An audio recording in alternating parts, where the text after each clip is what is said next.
नमस्कार, जय हिंद दोस्तों। भोजपुरी इंडस्ट्री में ये जो आकांक्षा दुबे का मामला आया है, उस पर भोजपुरी की सुरीली गायिका निशा पांडे ने उन स्टारों के गाल पे आज ऐसा तमाचा मारा है जो तमाचा लगा तो है, लेकिन शायद अभी लोगों को दिखाई नहीं देगा। जी हाँ दोस्तों, इतनी हिम्मत शायद ही कोई लड़की कर सकती है इस इंडस्ट्री में, इतनी बेबाक तरीके से बात कर सकती है कि पूरे भोजपुरी इंडस्ट्री को आज निशा पांडे ने चैलेंज करते हुए उन कथा कथित स्टारों के ऊपर प्रश्नवाचक चिन्ह लगा दिया है, जो अपने मुंह मियां मिट्ठू बनते हैं, जो खुद को कहते हैं कि हम स्टार हैं और अपना स्टारडम दिखाने से बाज नहीं आते हैं।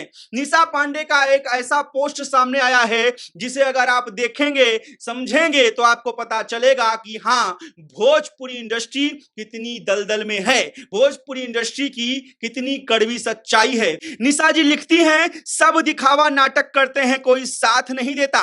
पूरी इंडस्ट्री की बात कर रही हूं, सबको सिर्फ एक नाटक भरा पोस्ट करने आता है। इंडस्ट्री में तलवा चाटो, अच्छे और सच्चे हो, और जी हुजूरी नहीं किया तो सबसे गंदी लड़की का खिताब दे दिया जाएगा, ताकि आप मार्केट में दो रोटी भी ना कमा पाएं। मजबूर हमारे अपने इंडस्ट्री के लोग करते हैं, मैंने झेला है और आज भी झेलती हूं तथा कथित लोगों को जो मारेंगे भी नहीं और जीने भी नहीं देते।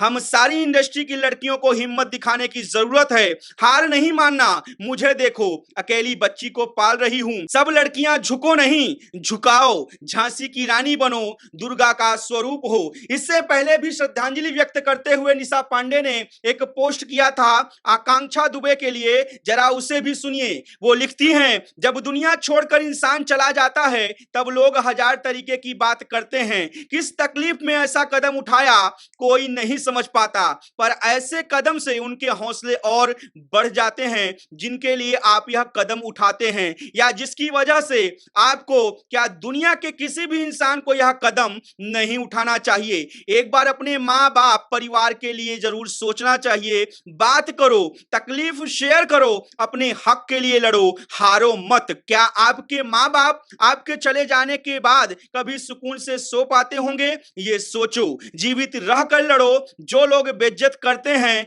मर जाने के बाद।